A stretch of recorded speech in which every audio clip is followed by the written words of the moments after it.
even drink this? Okay, so you're trying to go no sugar, keto, low carb, or stick to some other sugar-free diet. You cut out all sweets and breads and high sugar foods, which is awesome, but then you get one of those evening 1 o'clock cravings and you find yourself frantically searching the web at 10 o'clock at night trying to see if you can drink wine on your newfound lifestyle. Well, you're not alone. We've all been there, and lucky for you, here is everything you need to know about alcohol, sugar, and my top hacks for enjoying yourself at happy hour without sabotaging your effort. Hey guys, Izzy here, and welcome back to my Sugar Balanced Living series on Cut the Sugar. If you're interested in learning about sugar addiction, low sugar, or sugar-free living, go ahead and hit the subscribe button below, and don't forget to hit that magic bell as well. Burning question time. When you reduce or quit sugar in your diet, can you even drink alcohol? And does wine have processed sugar in it from the grapes? Does beer stretch out your waistline because of added sugars? Well, if you've been thinking long and hard about questions like these, I have some good news for you. Yep, you can absolutely still enjoy that drink at happy hour with friends, but there is a catch. You need to drink in moderation and pick the right drinks for both you and your diet. Let's look at what I'm talking about here. Yeah, you may have already guessed it simply by the fact you chose to watch this video today. If you want to reduce your sugar intake, you need to also reduce your alcohol consumption. While most unmixed alcohols contain little to no sugar, that after-work beer, whiskey, rum, or glass of wine is likely contributing to your sugar intake and disrupting your body's ability to process sugars and your blood sugar levels. First, let's start off with the good news. As I just mentioned, most unmixed alcohols don't actually contain a ton of sugar, so let's have a look at our main alcohols. 1. Believe it or not, wine actually contains minimal fructose or fruit sugar. When wine is fermented to dry like in red and white wine, it's left with a relatively low sugar content, making dry wines often keto and sugar-free diet friendly. More specifically, when fructose found in grapes is fermented, it becomes alcohol, leaving the finished product low in sugar. That said, champagne or sparkling wine, especially dessert wines, quite often retains a lot of the fructose from the grapes, making them a worse option. Beer. Beer is made from water, grains, hops, and yeast. The grain is usually malted barley, which is the source of the sugar in the beer. On its own, it's quite sweet, but with the addition of yeast, this changes. The yeast enables the fermentation of sugars in the malted barley to form the alcohol. Basically, the process turns sugar into alcohol. So beer does not tend to contain fructose, but it does contain maltose. Maltose is less sweet than table sugar and fructose, and our bodies can metabolize it better than that fructose, but it's still very high on the glycemic index. Combine that with the fact that beer is very high in carbohydrate, and it's best to avoid regular beer, especially if you're keto. If you're simply avoiding sugar, opt for light beer instead. Something to keep noted, most beers will not have any added sugar, but specialty flavored beers will often hide added sugars that breweries use to create special flavors. So keep an eye out, guys. On to cider. If you're a cider fan like me, comment "I love cider" below. Most ciders are made from fruit, which contain natural sugar not added. However, there are still many cider makers that use added sugars and preservatives, so always check the ingredient. It's also important to remember that although fruit is natural, in cider it's in the form of juice, and natural fructose, when not in its whole form, will spike your blood sugar levels. So moderation is needed.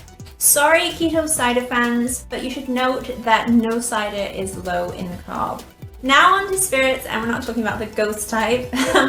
Most spirits like vodka, gin, tequila, rum, and whiskey contain little carbohydrates, little fructose, and no added sugar, meaning that they're generally on a nice list for both keto and sugar-free dieters.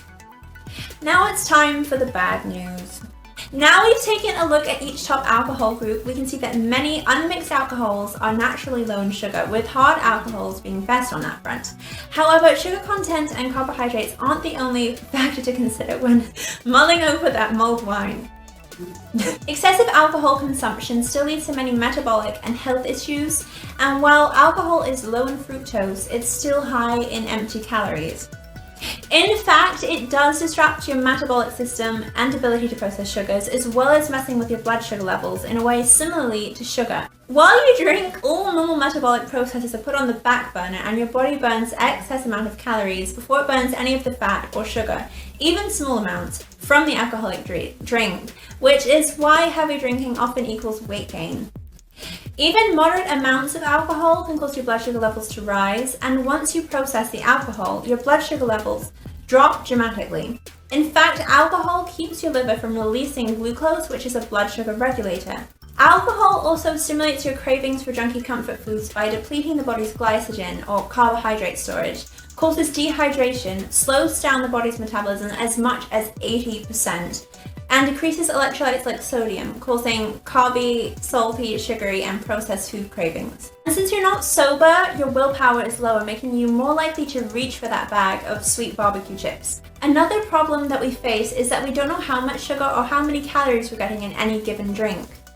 Manufacturers aren't required to disclose the amount of sugar or carbohydrates, since carbs are converted into sugars a bottle contains, meaning that you don't know how much sugar that you've had after Friday night drinks. Sneaky, right? So how much alcohol should you drink? Well, while health experts recommend 1 to 2 drinks per day, I don't see this as moderation. Drinking alcohol every day will wreck your metabolism and liver. I personally recommend drinking about 1 to 2 alcoholic beverages 2 times per week. When you go out drinking, make sure to stay hydrated by drinking plenty of water and eat a healthy portion of protein and fiber before you drink. So we know that skipping your after work drink is a great option, but if you don't want to miss out on that meetup, alcohol-free and sugar-free drinks will always be your safest bet. Opt for a plain or fizzy mineral water with a squeeze of lemon or lime or a splash of 100% juice. It's actually surprisingly satisfying. You can also DIY it up by creating your own sugar-free mocktails. This way you can have all of the flavors from your favorite drinks without the added alcohol. To help you do this, I've created a free low sugar diet guide to alcohol plus sugar-free mocktail manual. It has everything you need to know about drink alternatives and those better alcoholic choices. And it also has a mocktail guide for those of you who want to avoid alcohol altogether, who are simply looking for some other fun and healthy non-alcoholic drinks for that Sunday brunch, with step-by-step hacks for creating amazing drinks that won't have you feeling left out. Check out the link for that to download in the description below, or check out my website at isabelmckenzie.com. If you do choose to drink, then remember that dry red wine is a better choice over beer and sweet drinks and cocktails. Clear spirits like vodka or gin mixed with fizzy water and fresh lemon or lime juice are probably the best options because they're lowest in sugar when it comes to alcoholic choices. Finally, make sure to stay away from soft drinks and tonic water as they are packed with sugar, especially when combining them in the form of a cocktail. Alcohol's high caloric content, craving-stimulating properties, and willpower overriding abilities make drinking not the best choice if you're concerned about a specific diet, sugar addiction, junk food cravings, weight gain, or general well-being. But I truly believe that you don't have to give up alcohol to lead a balanced lifestyle.